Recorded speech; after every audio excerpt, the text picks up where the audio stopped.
আসসালামু আলাইকুম রহমতুল্লাহ বরকাত। Good evening. আমি ইতিহাস মন্ডল বলছি। সরকার নির্ধারিত শ্বেতপদ্ম কমিটি যারা বলে যে টাকা 28 লাখ কোটি টাকা বা 234 বিলিয়ন পাচার হয়েছে, আমি তার বিরোধিতা করছি। আমি বলতেছি এর তিন গুণ।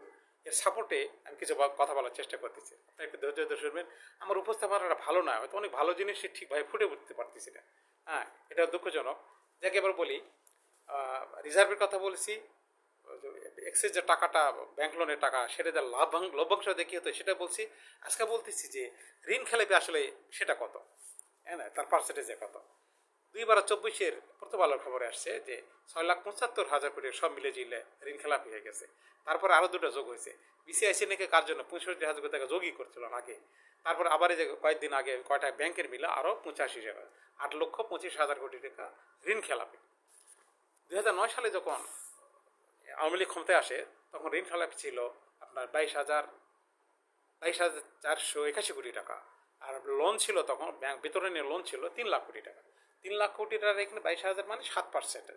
আর এখন যদি ওই টোটালটাই ধরি আমরা, অর্থাৎ 17 লাখ কোটি টাকা যদি ধরি, তাহলে সেটা হয় 47% বা সামথিং। আর যে আমি এটা ধরবো, ডেফিনেটলি আমি এই সেপারেশনটা করবো, যেহেতু ইনারা 14 লাখ টাকা বিতরণ করেছে আর আগেরটা ছিল 3 লাখ। এই 14 লাখের এগনেস্টে 8 লাখ কোটি টাকার ঋণ খেলাপি। কারণ 8 লাখ 22 25 হয়, আর আগেকার ওদের 22 বাদ দিলাম, তাহলে ঠিক 8 লাখ সামথিং। এই টাকার ইংরেজে 14 লাখ কোটি টাকার এগনেস্টে 8 লাখ কোটি টাকা ঋণ খেলাপি। পার্সেন্টেজ হয় 57%। এখন প্রশ্ন হলো, এই হাসান মনসুর এবং ইনারা কেন এটা কম করে বলতে চায়? কেন ইনারা টাকা ছাপে ব্যাংক রক্ষা করতে চায়? যেটা 100% রং এবং ভুল, এবং এটা খুব ইয়েটা নোংরা, ডার্টি একটা ক্রাইম, একটা এটা কিন্তু ক্রাইম ভিতরে করতেছে। সেটা বলছি, খেলাপের কথাটা ক্লিয়ার হয়ে যায়। এই 8 লাখ কোটি টাকা পাইলেন, তার আমি 6 লাখ কোটি টাকা দিয়ে কী হতো সেটা কিন্তু বলছি। কারণ এটা নন রিফান্ডেবল, আর আদায় করাই যাবে না, অপরাধ যোগ্য। আমি কয়েকটা পেপারে পড়েছি 90% ফিরে পাবে না, এখন 95% আর ফিরে পাওয়া যাবে না। অর্থাৎ 1 লাখ কোটিটা আপনি কনসিডার করতে পারেন 5-7%, 17-1-2, এই যে ঋণ খালি হতেই পারে। কিন্তু আমি আরও 1 লাখ কোটি, 7 লাখ কোটি টাকা টোটালি, আর আমি হিসাব দিয়েছি 6 লাখ কোটি টাকা এখানে গেল। কিন্তু এনারা কম করে বলে, এতে কিন্তু আমার প্রতিবাদ। এসেন্সার মনসুর বা টোটাল ব্যাংক সেক্টরটা কম করে বলতেছে কেন? তার আর একটা কথা বলছে, ব্যাংক যে লোন নিয়েছে না, 190 বা এরকম বিলিয়ন, কম বেশি এরকম বিলিয়ন ডলার, যেটা 23 লক্ষ কোটি টাকা, সেটা কিন্তু কম করা বলে। এর বিরুদ্ধে কারণটা কি? এর মাজেজা কি? মাজেজাকে বলতে গেলে দেখেন, আমরা একটা জিনিস বলতে হয়, আমি রাজনৈতিকভাবে কথা বলতে চাই না, কিন্তু যুক্তিসঙ্গতভাবে এসে গেল।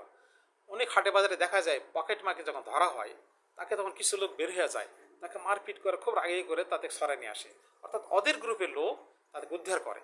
ঠিক 3 তারিখে যখন বুঝতে পারলো যে এই আওয়ামী লীগ সরকার হবে না, কারণ 200% শিওর ছিল, আমরা সবাই জানি যে 200% একে সরানো যাবে না। কিন্তু আল্লাহ তরফ থেকে যখন বিজয়টা আসলো, কিন্তু আরেকটা আমি বারবার এই কথা বলছি, তখন ঠিকই ওরা বুঝলো যে আর হবে না। তখন তারা এই সেজে গেল, ক্যামোফ্লেজ নিয়ে নিল। এই ফজল কবির খানকে বসায় দিল গ্যাস এবং পাওয়ারে মেগা প্রজেক্টে, যাতে কেউ প্রশ্ন না করে। বারবার কিন্তু একই কথা আসতেছে।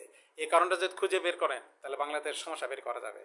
আর ব্যাংকে যে বসছে ইসাসান মনসুর এবং সালাউদ্দিন সাহেব ইনভ্যালিড হলেও ইসাসান মনসুর ঠিক তো আছেন। তো ওনারা কেন টাকা ছাপাইছে না? ওনারা টাকা ছাপায় না, পিছিয়ে থেকে শক্তি করছে, এটাও বের করতে ভাই। কারণ 55,000 কোটি টাকা ছাপানো হয়েছে, এখানে 55 কোটি টাকার লাভ কিন্তু হয়নি। আই এম নট এ অর্থনীতিবিদ, আমি কিন্তু খবরের পাঠক পণ্যের বলতেছি, বুঝেন, আমি টকসমকশালা করি না। আর রাজনীতিবিদ যারা আছে আমাদের বাংলাদেশে, যে রাজনীতিবিদ নেই, এটা বুঝতে পারছেন, আমি প্রমাণ দিয়ে দেবো আপনাকে। রাজনীতিবিদ সব বাজে লোক, এবং শহুরের বাচ্চাদের অর্থনীতির কথা বলছে আগে আমাদের মুরব্বী, এবং শহুরের বাচ্চারা পরিচালিত যে দেশ, যে অর্থনীতি ব্যবস্থা, এটাই মানে শহুরের বাচ্চাদের অর্থনীতি। আর আমি যেটা বলছি বাজে, এটা কথা অন্যদিকে চলে গেল। মুদ্রাস্ফীতি কিন্তু বাড়াইছে এটা, এই টাকা ছাপানোর জন্য দেশের কোনো উপকার হয়নি। ব্যাংকগুলো রক্ষা হইতেছে, যেটা ব্যাংক, এটা দেখেন এই টাকা কে ছাপাছে, কে অর্ডার দিছে, এটা বের করলে পেয়ে যাবেন কার অর্ডার হয়েছে, বের করা লাগবে না।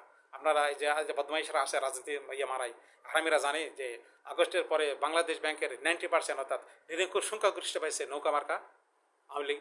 তারা এই টাকাটা ছাপাইছে মুদ্রাস্ফীতির জন্য। তারা এখন চেষ্টা করতেছে। এনবিআরে কারা আছে? এনবিআরে ওটা আমি বলবো আর কি, এনবিআরে আছে, দেখেন মেয়ার জন্য বেশি টাকা ইনকাম হয়, রাজস্ব হয়, যাতে এটা না হয়। এটা একটা ক্যামোফ্লেজ, এই আত্মঘাতের সিদ্ধান্ত। কে অর্ডার দিল, কে যাতে ডিস্টার্বটা হয়, এটাও দেখেন। এই জিনিসগুলো, এই কয়েকটা কারণ খুঁজলে আমরা সঠিক জিনিসটা পেয়ে যাবো। আর একটা আসলো, খালেদা জিয়ার জামিন 7 বছর আটকা রাখলো, আর এটার পরে হজরত ওমর রাদিয়াল্লাহু আনহু এসে বিয়ে করে দিল যে রুরি পারবে এদিকে আটকা রাখা যাবে না, শালা 7 সপ্তাহ আটকা রাখতে পারে নাই, এটা কোন হারামি, এদেরকে বের করতে হবে। বাট কারণ খোঁজেন।